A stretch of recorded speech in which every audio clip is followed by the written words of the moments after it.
누가복음 1장 26절부터 38절 말씀 개역개정과 세번역으로 우리가 한 번씩 교독하도록 하겠습니다.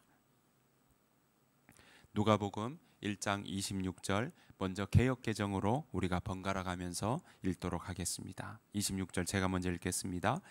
여섯째 달에 천사 가브리엘이 하나님의 보내심을 받아 갈릴리 나사렛이란 동네에 가서 다윗의 자손 요셉이라 하는 사람과 약혼한 처녀에게 이르니 그 처녀의 이름은 마리아라. 그에게 들어가 이르되 은혜를 받은 자여 평안할지어다.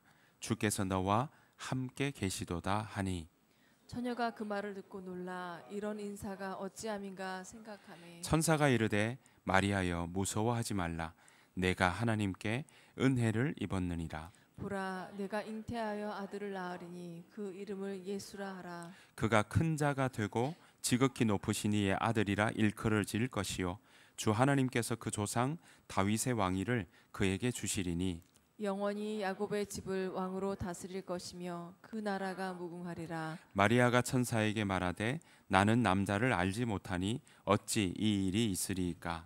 천사가 대답하여 이르되 성령이 내게 임하시고 지극히 높으신 이의 능력이 너를 덮으시리니 이러므로 나실 바 거룩한 이는 하나님의 아들이라 일컬어지리라. 보라 내 친족 엘리사벳도 늙어서 아들을 배었느니라. 본래 임신하지 못한다고 알려지니가 이미 6달이 되었나니 대저 하나님의 모든 말씀은 능하지 못하심이 없느니라. 마리아가 이르되 주의 여종이오니 말씀대로 내게 이루어지이다 하매 천사가 떠나가니라. 아멘. 세번역으로 한 번 더 우리가 읽도록 하겠습니다. 26절 여러분들 읽어주시겠습니다. 시작. 그 뒤로 6달이 되었을 때에 하나님께서 천사 가브리엘을 갈릴리 지방의 나사렛 동산에 보내시어 다윗의 가문에 속한 요셉이라는 남자와 약혼한 처녀에게 가게 하셨다. 그 처녀의 이름은 마리아였다. 천사가 안으로 들어가서 마리아에게 말하였다. 기뻐하여라 온 자야 주님께서 그대와 함께 하신다. 마리아는 그 말을 듣고 몹시 놀라 도대체 그 인사말이 무슨 뜻일까 하고 궁금히 여겼다. 천사가 마리아에게 말하였다. 두려워하지 말아라 마리아야 그대는 하나님의 은혜를 입었다. 보아라 그대가 잉태하여 아들을 낳을 터이니 그의 이름을 예수라고 하여라. 그는 위대하게 되고 더없이 높으신 분의 아들이라고 불릴 것이다. 그에게 그의 조상 다윗의 왕위를 주실 것이다. 그는 영원히 야곱의 집을 다스리고 그의 나라는 무궁할 것이다. 마리아가 천사에게 말하였다. 나는 남자를 알지 못하는데 어떻게 이런 일이 있겠습니까? 천사가 마리아에게 대답하였다. 성령이 그대에게 임하시고 더없이 높으신 분의 능력이 그대를 감싸 줄 것이다. 그러므로 태어날 아기는 거룩한 분이요 하나님의 아들이라고 불릴 것이다. 보아라 그대의 친척 엘리사벳도 늙어서 임신하였다.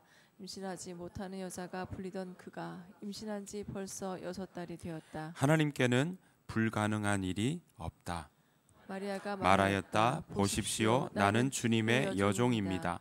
당신의 말씀대로 나에게 이루어지기를 바랍니다. 천사는 마리아에게서 떠나갔다. 아멘. 네, 은혜를 입은 자야라는 제목으로 하나님의 말씀 함께 나누기를 원합니다. 오늘은 좀 전에도 말씀드린 것처럼 우리가 기쁜 성탄 또 모든 사람들이 다 알고 있는 성탄절입니다. 성탄절의 의미 다들 이때 되면 파티도 열고요. 또 설레이는 마음으로 서로가 만나기도 하고 그렇습니다. 그런데 성탄의 의미를 생각하면 그야말로 거룩한 탄생, 예수님께서 이 땅에 오신 날입니다. 우리와 함께 하시는 하나님, 그 하나님의 이름이 임마누엘이었고요. 그 하나님의 이름이 여호와인데 여호와나 임마누엘이나 동일하게 그 이름의 뜻은 우리와 함께한다 하는 의미가 담겨 있습니다. 하나님께서 우리와 함께하는 그 모습을 육신의 몸을 입고 이 땅에 오셔서 그것을 그대로 보여주신 날 시작입니다. 그 하나님은 이 땅에 오셔서 우리에게 평안을 주시겠다라고 약속하셨고요. 함께하는 그 자체가 바로 우리에게 평안을 주시는 일이라는 사실입니다. 그래서 성경은요, 이것을 하늘에는 영광이고 땅에서는 기뻐하심을 입은 사람들 중에 평하다 라고 말씀하고 있습니다. 그러한 기쁘고 좋은 달이고요. 성경에서 이야기하는 또 우리와 함께하는 이 성탄절의 의미는 그래서 지금도 여전히 유효하고 또 우리에게 너무나 소중한 날이라고 말씀드릴 수 있겠습니다. 이러한 날 여러분들에게 평안이 가득하시기를 간절히 축복합니다. 그런 마음으로 인사 한 번 더 나누시겠습니다. 평안하십시오. 오늘 비대면으로 함께 하신 여러분들에게도 하나님께서 주시는 평안이 가득하시기를 간절히 축복합니다. 오늘 육신으로 예수님을 낳았던 마리아의 눈으로 오늘 성자 예수님이 이 땅에 오신 그 일에 대해서 한번 살펴보기를 원합니다. 사실 이 사건은 우리가 아는 것처럼 우리의 논리나 우리가 생각하는 자연적 현상으로는 받아들일 수가 없는 일입니다. 왜냐하면 예수님을 낳게 된다는 이야기 자체가 동정녀로 낳다. 그러니까 남자와 여자가 잠자리를 같이 해서 나온 것이 아니기 때문에 그렇습니다. 이 일들에 대해서 우리는 그냥 기록된 부분으로 보고 있지만 그러나 그 당시에 그것도 예수님을 낳게 된 마리아의 입장에서는 이 사건이 어떻게 받아들여졌을까 우리가 생각해 볼 필요가 있습니다. 오늘 그 마음으로 함께 살펴보기를 원합니다. 성자 예수님이 이 땅에 다윗의 자손으로 그 베들레헴으로 또 오실 때는 그 땅에는요 상황이 녹록치 않았습니다. 아주 평안한 때도 아니었고요. 또 그 당시에는 뭐가 여유로워서 그 나라가 안정적인 부분도 아니었습니다. 게다가 당시 이스라엘은 로마의 속국으로 있던 때였습니다. 나라가 없던 때라는 이야기입니다. 나라가 없으니까 어떨까요? 그 마음 가운데 서로가 다 이 지배받는다라는 부분 때문에 마음이 그렇게 편치 않는 때라고 말씀드릴 수 있습니다. 주전 586년에 이 이스라엘은 바벨론에게 함락당하고 그리고 많은 사람들이 포로로 갔습니다. 그때부터 페르시아 시대, 헬라 시대를 지나서 그 로마에 이르기까지 나라를 되찾지 못했습니다. 물론 어느 한 왕조가 하스몬이라고 하는 왕조가 100년 정도 이 반란을 일으켜서 다시 정권을 잡고 나라를 되찾자 하는 그런 시기가 있기는 했습니다. 하지만 그것도요 오래가지 못했습니다. 결국은요 주전 164년에 그들이 반란을 일으켜서 자치권을 획득하기는 했지만 그러나 100년이 지난 그 다음 주전 63년에 이 가문은 망하게 되고 로마의 침략을 받게 되어서 또 다시 예루살렘은 함락되고 말았던 것입니다. 폼페이우스 하는 장군이 이 로마로 와서 막 예루살렘 성전 안에 이렇게 훼손하고 또 로마 사람들이 와서 지배하고 그래서 이교도의 통치 아래 짓밟히게 되는 일이 일어난 것이 바로 이때 당시의 상황입니다. 성전이라고 불렀던 성전은요 이제는 이교도의 신전으로 그렇게 개조되어서 드리고 있었던 상황이었고 그들의 마음 가운데는 신앙을 지키고 간다라고 하지만 여전히 상황은 자신들의 입장과 자신들의 나라가 언제 회복될지에 대한 것은 너무나도 막연한 일이었던 것입니다. 물론 최악의 상황은 모면했습니다. 그들이 자체적으로 신앙을 지키는 걸 허용받았기 때문에 그렇고요. 그런 상황 속에 그나마 다행이라고 생각할 정도의 그러한 정치적 상황이었습니다. 그러는 중 주전 37년에 BC 37년에 로마는요 이 지역 일대 유다 지역 일대에 나누어 준다 분봉 왕을 임명을 하게 되죠. 그것이 바로 우리가 알고 있는 헤롯이라고 하는 왕이고요. 성경에는 헤롯이라고 하는 왕의 이름이 여럿 나오는데 동명의 이인이어서 이 왕을 지금 이야기하는 왕을 헤롯 대왕이라고도 표현을 합니다. 그런데 이 헤롯 왕은요 유대인의 혈통이 아니었어요. 같은 민족 사람 출신이 아니었다는 얘기입니다. 그러니까 이 사람은 어떻게 하면 잘 평안하게 다스릴까? 소요나 반란이 일어나지 않도록 할까?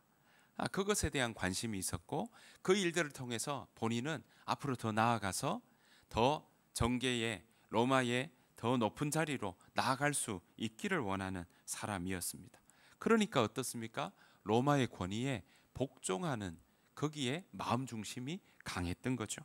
그러니까 로마가 시키는 대로 할 수밖에 없는 꼭두각시 같은 왕에 지나지 않았습니다. 그러니까 이런 상황 속에 이들이 있다 보니까 자기의 나라를 다시 되찾겠다고 하는 독립의 이야기나 그런 많은 사람들이 있었지만 속에 칼을 품고 지냈던 그런 사람들도 이 무리무리 이루어서 지파를 이루듯이 하는 사람들도 있었거든요. 그런데 이 사람들이 정말 그 일들을 온전히 이루지 못할 만큼 그 사회는 아주 억압되고 또 로마의 지배 아래 그 권력에 딱 움켜쥐어서 옴짝달싹할 수 없었던 그런 시대라고 이야기할 수 있습니다. 얼마나 긴 세월 동안 독립을 생각했지만 하지 못했던 일이기에 얼마나 그 마음이 지치겠습니까? 우리도 한일 그 나라를 빼앗긴 그것을 되찾기 위해서 36년이라고 하는 시간을 보냈는데도 그 시간이 길다고 얘기하는데 지금 이 이스라엘은 36년이 뭡니까? 그 오랜 세월 그렇게 나라를 뺏긴 아픔을 가지고 지칠 대로 지친 그런 상황, 사회였다라고 할 수 있습니다. 그런 세상에 예수님께서 그 땅에 오신 겁니다. 예수님에 관한 소식을 가장 처음 들은 사람이 누구일까요? 오늘 보시는 것처럼 어느 시골 마을 10대 소녀였습니다. 그 소녀의 이름이 마리아인 겁니다. 여러분, 마리아라고 하는 이름은요, 이 당시에 너무나 흔한 이름이었습니다. 옛날 좀 우리 할머니 또 위에 올라가면 일본의 영향을 받아서 끄트머리에 자자가 붙는 경우가 많았습니다. 영자, 그죠? 또 뭐 그런 자자가 많이 붙는 일들이 있었는데요. 흔한 이름을 우리가 그러지 않습니까? 교과서에도 나온다고 철수, 영희. 오늘 마리아가 어떻게 보면 그 이름이요, 철수, 영희라고 하는 이름과 같습니다. 얼마나 많았냐면 이때 이 시대에 마리아가 살았던 이 시대에 마리아라는 이름이 20% 정도 차지했습니다. 그러니까 10명 중에 2명은 마리아입니다. 저 집도 마리아, 이 집도 마리아인 겁니다. 그러니까 그렇게 흔한 사람이었습니다. 그러니까 이건 마리아가 아주 독특한 사람이고 유별난 사람이고 그것 하나도 없습니다. 건너 가면 그 동네에 마리아라는 이름을 가진 사람이 너무나 흔했던 상황입니다. 그런데 그런 흔한 이름을 가진 이 마리아에게 10대 소녀에게 지금 하나님께서 찾아오신 겁니다. 그리고 그 마리아라고 하는 인생 가운데 하나님이 걸어 들어오신 겁니다. 사실 마리아의 배경이 어떠한지 또 마리아는 어떤 성장 과정을 거쳤는지 우리가 아는 거는 별로 없습니다. 아는 거라고는요, 형편이 가난한 축에 속했다는 것, 그리고 요셉이라는 남자와 약혼했다는 것, 그리고 갈릴리 지방이라고 하는 지방, 우리로 치면 북쪽입니다. 북쪽에 살고 있었다는, 그래서 나사렛에 살고 있었다는 정도입니다. 이걸로는 인상이 깊을 게 하나도 없습니다. 뭐가 조금 주목받을 만한 뭐 특별한 능력이 있거나 아니면 뭐가 자격을 무슨 조건을 많이 갖추고 있는 사람이거나 그런 사람이 전혀 아니었다라는 것입니다. 그런데 하나님은요, 지금 나사렛에 사는 마리아를 지금 찾아오셨고 천사가 이 마리아에게, 이 10대 소녀에게 소식을 전하고 있는 겁니다. 여러분, 당시에요, 게다가 이 나사렛이라고 하는 동네는요, 주목받는 동네가 아닙니다. 우리나라로 치면 제일 살고 싶은 동네가 강남이잖아요. 강남 3구. 거기 다 살고 싶어하고, 동네 오죽하면 전화번호도 500 단위로 시작하는 게 강남이니까 그 전화번호로 영업을 하고 그 전화번호로 받으려고 그렇게 거기 있다가 옮겨와서 전화번호를 쓰는 일들도 있을 정도로 우린 그렇게 살아가는 시대에 사는데, 이때도 어디에 사느냐는 너무나 중요했습니다. 그쪽 출신이라고 하면 이미 규정되어 있습니다. 그러니 오죽하면 우리가 아는 것처럼 나사렛에서 온 예수라고 하니까 사람들이 뭐라고 얘기했습니까? 나사렛에서 무슨 선한 것이 나겠냐 라고 할 정도로 나사렛은 아주 외면당했고, 그리고 그쪽에 사는 사람들은 아예 그쪽에 산다는 것만으로도 무시당하던 그런 상황이었습니다. 그러니까 나사렛 출신이라고 하는 것은 자랑은커녕요, 오히려 숨기고 싶은 마음이었다라는 거죠. 그렇게 나사렛에서 사는 마리아에게 천사가 찾아간 겁니다. 그 찾아간, 그래서 알려주었다. 너가 잉태할 거다. 수태. 그걸 알려준다. 고지. 그래서 수태고지를 기념하는 교회가 나사렛에 있습니다. 지금 보시는 게 그 수태고지 교회에 들어가는 입구입니다. 입구를 제가 찍은 거고요. 이 주변은 정원 뜰이 이렇게 있어서 외곽으로 이렇게 쳐서 각국에서 온 그 마리아와 아기를 아는 그런 상을 곳곳에서 다 가지고 와서 이 그 벽에 모자이크로 이렇게 해놓은 것을 우리가 볼 수 있습니다. 여기가 바로 수태고지 기념교회인데요. 그 자리 위에 이제 이렇게 세워놓은 겁니다. 천사가 마리아에게 아기를 낳을 거라는 소식을 알렸음을 기념하는 자리에 교회를 세운 겁니다. 내부에 들어가면 꽤 큽니다. 내부에 들어가면 제가 아주 작게 찍은 겁니다. 가운데에다가 이런 공간이 있고요. 그 위에 이렇게 세운 건데, 가운데 공간 안에 지금 보시면 더 안쪽으로도 동굴처럼 이렇게 통로가 들어가 있죠. 저 자리가 바로 마리아가 2000년 그때 살았던 자리로 이해를 하고 있고, 그리고 그렇게 생각해서 여기를 두고 그 위에 건물을 세워서 지붕을 채우고 그렇게 지금 있는 모습입니다. 그러니까 여기 이걸 보존하기 위해서 지붕으로 덮고 벽을 세워놓은 거라고 말씀드릴 수 있습니다. 이 자리에 천사 가브리엘이 마리아에게 찾아온 겁니다. 천사 가브리엘은 이렇게 이야기를 합니다. 자, 누가복음 1장 28절 29절인데요. 쉬운 성경 버전으로 제가 한번 읽어보겠습니다. 천사가 마리아에게 와서 말했습니다. 은혜를 입은 여인이여 기뻐하여라. 주께서 당신과 함께하길 빈다. 마리아는 천사의 말을 듣고 너무나 놀라서 이게 도대체 무슨 소리인가 하고 생각하였습니다. 지금 예고하고 온 게 아닙니다. 보시는 것처럼 천사가 어느 날 어느 때 마리아에게 10대 소녀인 마리아에게 찾아온 겁니다. 마리아의 입장에서 보면 어떨까요? 이게 갑자기 천사가 나타났으니까 소스라치게 놀랄 일입니다. 게다가 오늘 보십시오. 은혜를 입은 여인이여 기뻐하여라. 주께서 당신과 함께하길 빈다. 여기까지는 천사가 나한테 왔다고 하고 지금 휘둥그레질 상황인 거죠. 늘 일상으로 경험하는 일이 아니니까요. 자, 그런데 그 천사 가브리엘이 그 다음 하는 이야기 1장 30절 31절입니다. 우리 같이 한번 읽어보실까요? 시작. 천사가 마리아에게 말하였다. 두려워하지 말아라 마리아야. 그대는 하나님의 은혜를 입었다. 보아라, 그대가 잉태하여 아들을 낳을 터이니 그의 이름을 예수라고 하여라. 여러분, 가브리엘이 앞에 함께 하실 거다. 거기까지는 나타난 것도 좋지만 함께 하실, 이게 지금 나에게 무슨 일이지? 하고 지금 일어난 일이에요. 그런데 더 놀라운 일이 이야기합니다. 31절에 그대가 잉태하여 아들을 낳을 터이니 그의 이름을 예수라고 하여라. 여러분, 가브리엘이 이러한 말을 전했을 때 마리아의 심정이 어떻겠습니까? 충격에 빠지지 않겠습니까?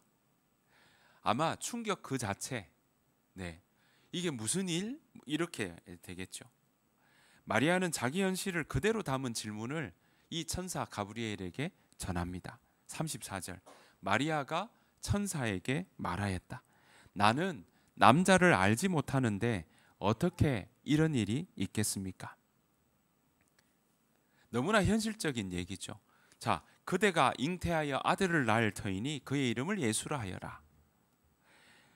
자, 마리아는요, 아직 나는 남자를 알지 못하는데 어떻게 이런 일이 있겠습니까? 라고 이야기를 합니다. 앞으로 되어질 일일까요? 라고 이야기했을지 모르겠습니다.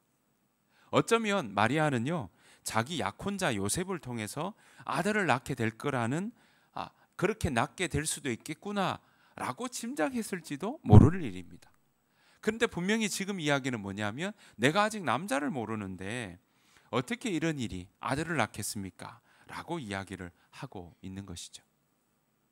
자, 이러한 상황 가운데 마리아에게 천사 가브리엘은 폭탄 같은 이야기를 하나 더 던집니다. 자, 1장 35절 말씀입니다. 천사가 마리아에게 대답하였다. 성령이 그대에게 임하시고 더없이 높으신 분의 능력이 그대를 감싸 줄 것이다. 그러므로 태어날 아기는 거룩한 분이요 하나님의 아들이라고 불릴 것이다. 보아라, 그대의 친척 엘리사벳도 늙어서 임신하였다. 임신하지 못하는 여자라 불리던 그가 임신한 지 벌써 6달이 되었다. 하나님께는 불가능한 일이 없다. 지금 천사는요, 성령이 그대에게 임하셔서 더없이 높으신 하나님의 능력이 그대를 감싸줄 거다. 그 말은요, 요셉을 통해 낳게 되는 게 아니라 성령을 통해서 마리아가 임신하게 될 거고, 그리고 그 임신을 통해 낳은 아들이 하나님의 아들이라고 불릴 거다라고 말씀하고 있습니다. 여러분, 예수님이 하나님의 아들이시라는 이 당연한 고지, 여기에 대한 소식은 우리는 너무나 익숙한 이야기입니다. 마리아 입장에서는요, 처음 듣는 얘기입니다. 처음 듣는 얘기에, 처음 듣는 소식에 지금 바라보고 있는 가브리엘도 지금 늘 일상에 보는 친구도 아닙니다. 그런 천사가 와서 함께 할지어다 하는 것도 놀랄 판인데, 지금 와서 하는 이야기가 두려워하지 말아라, 네가 아들을 낳을 건데 이름을 예수라 하라. 그가 하나님의 아들이라고 불릴 거다 라고 이야기를 하니, 이것은 얼마나 유별났겠습니까? 지금 우리 입장에서는 이게 제대로 이해하지 못할 만큼 그가 어쩌면 충격에 휩싸였을 수 있습니다. 왜냐하면요, 우리가 잘 아는 그리스 로마 신화에는 신들이 인간 여성을 임신시키는 그런 이야기가 드물지 않게 많습니다. 그리스 로마 신화에 많잖아요, 우리가 아는 것처럼.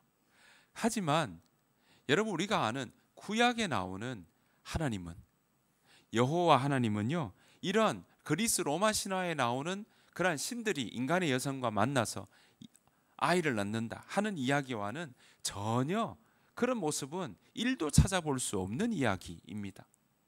구약에서 보이는 하나님은, 이스라엘이 알고 있던 그 하나님은요, 완전히 초월하여 계시는 하나님이셨습니다.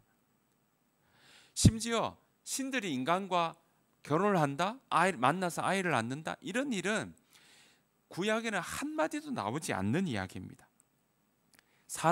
게다가 사람이 하나님을 볼 수 있다? 아니요. 보게 되면 화로다 나여 망하였도다, 죽는다고 하는 이야기가 나올 정도로 사람과 분리되어 있고 초월되어 있는 그러한 하나님이셨다는 거죠. 만에 하나라도 인간이 하나님을 보게 되면 오히려 죽음을 당한다라는 이야기가 구약 곳곳에 있는 그런 이야기였고, 그 사실을 사람들, 그 조상들을 따라 전해 내려왔고 그걸 받아들이고 그걸 배웠던 사람들이 바로 지금의 이스라엘 사람들이고 그 중에 10대 소녀 마리아도 어렴풋이 듣고 있었던 내용일 겁니다.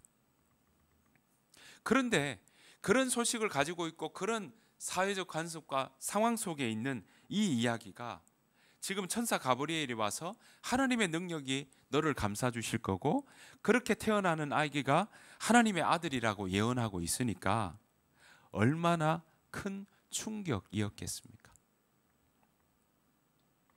도무지 믿어지지도 않지만 도무지 받아들여지지도 어려운 그런 이야기라고 말씀드릴 수 있습니다.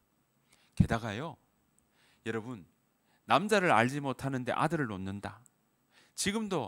지금이야 미혼모부터 시작해서 뭐 충분히 그럴 수 있는 일들도 뭐 이렇게 이야기할 수 있지만 당시 사회적인 그때의 관습으로 보면 여자가 혼 외에 임신을 하게 되면 추방, 그 가정에서 쫓김을 당하거나 또는요 심하면 돌에 맞아 죽는 일까지 있었던 것이 그 당시 시대의 사회적인 관념이요 풍습이었습니다. 여러분이 잘 아시는 간음하다가 잡힌 여자가 어떻게 됐습니까? 주변 사람들이 돌을 들고 치려고 하죠. 돌을 쳐서 죽이는 거거든요. 그러니까 간음하다 잡힌 이 여자의 이야기처럼 임신을 했다. 만약에 그 상황에서 요셉이 내가 잠자리를 하지 않았는데 어떻게 마리아가 아이를 놓게 되냐 하는 걸로 이 제기를 하기 시작하게 되면 마리아의 인생은 돌로 맞아서 끝나는 인생이 되고 마는 겁니다.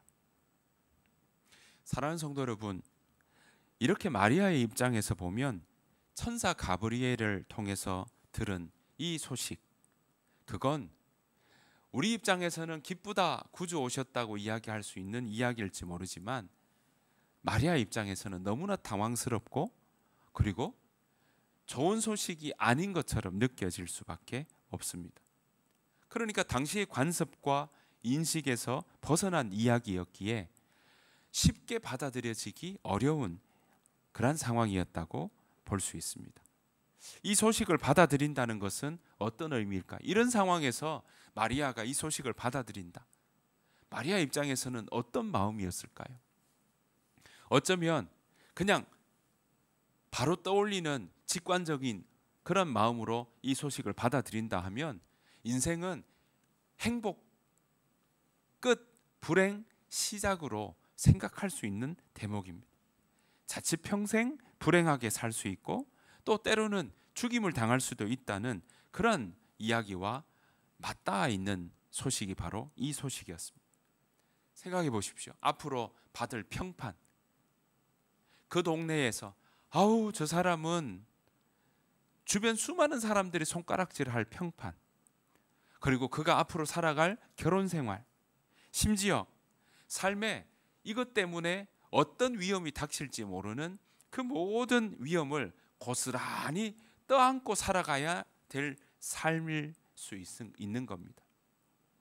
그게 지금 10대를 살아가고 있는 10대 소녀 마리아에게 다가온 이야기인 것입니다. 여러분, 이런 상황 속에 마리아는 천사 가브리엘의 이 이야기에 반응하기 시작합니다. 천사 가브리엘의 말씀에 그 마음이 반응하기 시작합니다. 동정녀인 그녀에게 남자를 경험하지 못한, 알지 못한다는 건요 경험한다는 이야기거든요. 야다라는 단어를 쓰는데 히브리에서는 야다, 안다라는 의미인데 이 안다의 기본적인 뿌리는요 남녀가 성을 경험하게 된 걸 안다라고 이야기를 하는 겁니다. 그래서 남자를 알지 못한다, 남자를 경험한 적이 없다라고 하는 이 마리아 동정녀가 그에게 성령이 임하셔서 아기를 낳게 될 거라는 이 어마어마한 이야기들을 마리아는 가늠하지 못합니다. 이 일들 이후에 앞으로 어떤 일이 일어날지 알 수 없고 막연하게 이 일들은 분명히 위험한 것도 있다는 것도 어느 정도 감지가 되는 이야기였지만 그러한 속에 이 말씀을 받아들입니다. 어쩌면 미래에 일어날 일들을 잠깐만요, 가브리엘 천사님 잠깐만요, 저에게 말미를 좀 주십시오. 잠깐만요, 제가 계산 좀 해보고요. 제 인생의 이 스케줄에 제가 잘 한번 맞춰보고요. 잠깐만 시간을 주세요. 이럴 수도 있는 내용 아니겠습니까? 그런데 마리아는요, 그 천사 가브리엘의 말씀에 반응하면서 이런 고백을 합니다. 누가복음 1장 38절입니다. 마리아가 말하였다. 보십시오, 나는 주님의 여종입니다. 당신의 멋대로요, 말씀대로 나에게 이루어지기를 바랍니다.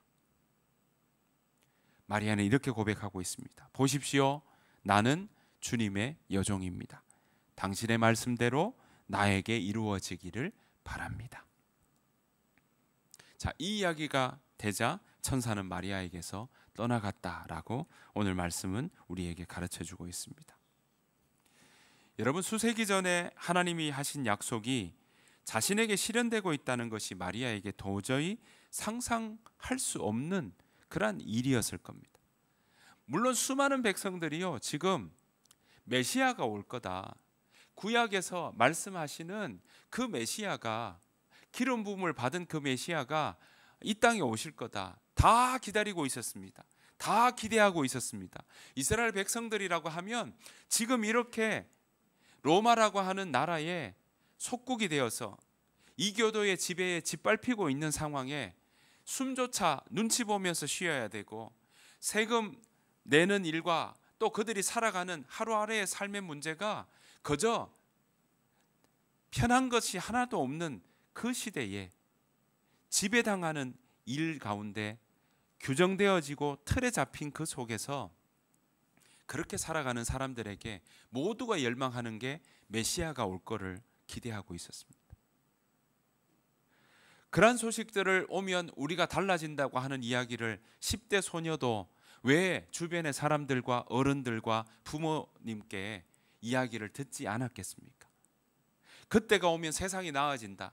그때가 오면 지금처럼 살지 않을 거다. 그때가 오면 우리 모두가 자유케 될 거고 행복하게 될 거고 그런 나라를 누리게 될 거라고 이야기하는 소리를 왜 듣지 않았겠습니까? 그런데 그 이야기가 지금 마리아에게, 이 10대 소녀 마리아에게 다가온 겁니다. 여러분, 마리아 입장에서는 도무지 상상할 수 없고 또 이 일 이후에 이 사건 때문에 내 인생이 어떻게 될까 생각해 보면 너무 주저하지 않겠습니까? 앞으로 되어질 일에 대한 미래를 앞서서 가다 보면 이거 받아들이기 힘들고 또 도무지 주저하게 되고 땅에 그냥 그 자리에 철퍼덕 앉을 수밖에 없는 소식이지 않겠습니까? 그런데 마리아는요, 오늘 보시는 것처럼 보십시오, 나는 주님의 여종입니다. 당신의 말씀대로 나에게 이루어지기를 바랍니다. 그 자리에서 천사 가브리엘이 이야기하는 그 말씀을 미래에 보여지고 계산되어지는 일들보다 지금 이 말씀에 대해서 그 마음이 반응하고 이 말씀을 붙잡겠다는 용기의 결단의 용기를 내고 있는 것입니다. 말씀 잡는 용기를 냅니다. 한 번도 경험하지 않은 일이라 미래가 어떨지 아무것도 모르지만, 그러나 지금 이 자리에서 그 천사 가브리엘을 통해 주신 말씀에 자신의 마음을 열고 반응하고 있는 것입니다. 사랑하는 성도 여러분, 왜 하필 나사렛에서 사는 마리아였을까요? 왜 하필 그렇게도 많은 20%나 되는 그 흔하디 흔한 이름을 가진 마리아였을까요?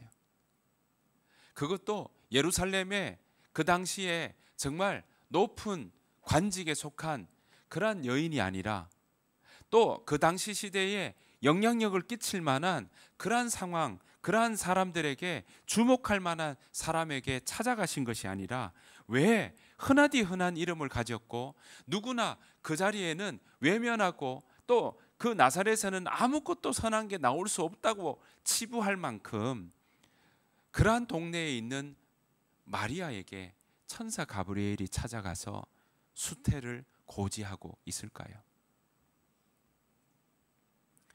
여러분, 여기서 우리는요, 하나님이 어떻게 평범한 사람들을 이 세상에서 하나님의 사람으로, 하나님의 일꾼으로, 또 하나님의 자녀로 택하시는지를 볼 수 있습니다. 여러분, 하나님은 세상이 이야기하는 것처럼 그러한 기준, 그러한 평가, 그러한 가치를 따라가며 하나님이 결정하지 않으십니다. 하나님은 오늘 보시는 것처럼 당시에 흔하디 흔한, 누구나 주목조차 하지 않는 그 자리에 있는 그 사람을 부르셔서, 그 마리아를 부르셔서 지금 예수님을 이 땅에 오게 하는 성모 마리아로 지금까지 호칭을 받게 만드는 자리로 하나님은 부르고 계신다는 사실입니다. 하나님께서는 지금 우리에게도 이렇게 오셔서 말씀하십니다. 평범하고 평범한 나와 함께 걸어가자고 말 걸어 오십니다. 마리아에게 천사를 통해 말 걸어 오시듯 예수님은 오늘 평범하고 누구도 주목하지 않을 수 있는 우리의 삶에 찾아오셔서 말 걸어 오십니다. 물론 지금의 시대도요, 그 당시 시대처럼 성경이 전해주는 하나님의 말씀을 받아들인다는 게 가치 없게 보이고 관심 없게 보이는 시대를 살아가고 있습니다. 손에 잡혀야 되고 눈에 보여야 받아들이는 시대이기 때문에 그렇습니다.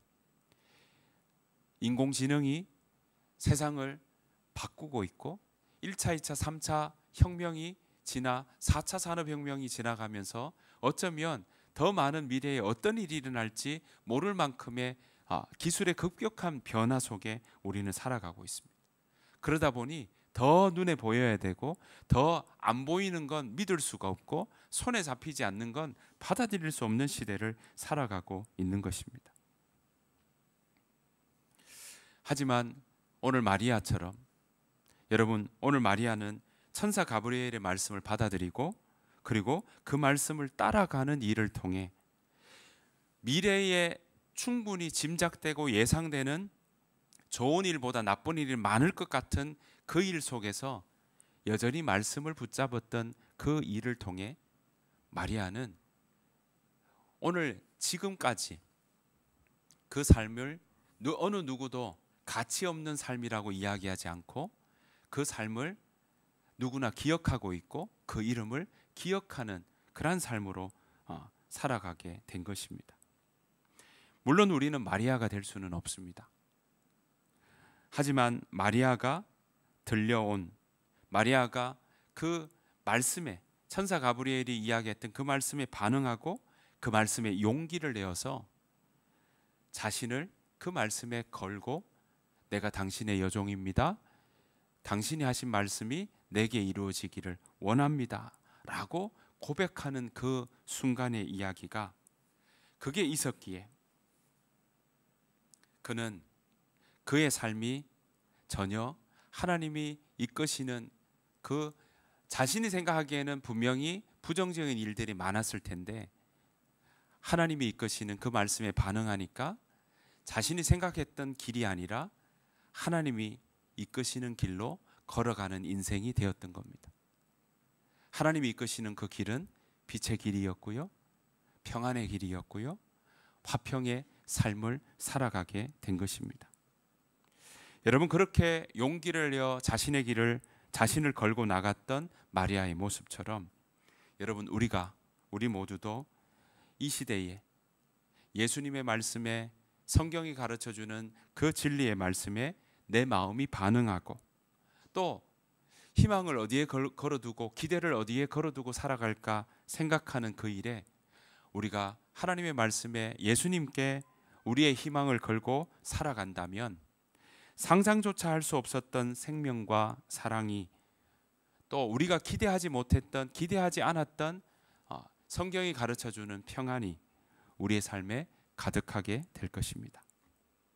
하나님의 일하심을 여러분 삶에 경험하게 될 것입니다. 보이지 않는 하나님이 어떻게 일하시는지 우리가 경험하게 될 것입니다. 사랑하는 성도 여러분, 오늘 마리아의 그 순종을 통해 예수님은 이 땅에 오늘 오셨습니다. 그리고 마리아의 그 용기를 통해 그 마리아는 자기가 생각했던 길이 아니라 정말 하나님이 이끄시는 그 삶의 길을 걸어갔다라는 사실입니다. 바라옵기는 저와 여러분들의 삶도 우리가 앞길에 어떤 길을 걸어갈지 우리는 알 수 없습니다. 하지만 중요한 것은 저와 여러분들이 하나님의 말씀에 반응하는 삶 살아가기를 축복합니다. 지금 이 시대에 미래가 한 치 앞도 보이지 않지만 지금 이 시대에 우리가 반응하고 붙잡고 나아가야 될 것은 오늘 마리아가 하나님의 말씀을 붙잡듯이 우리가 하나님의 말씀을 붙잡고 나아가는 우리 모두가 되기를 간절히 축복합니다.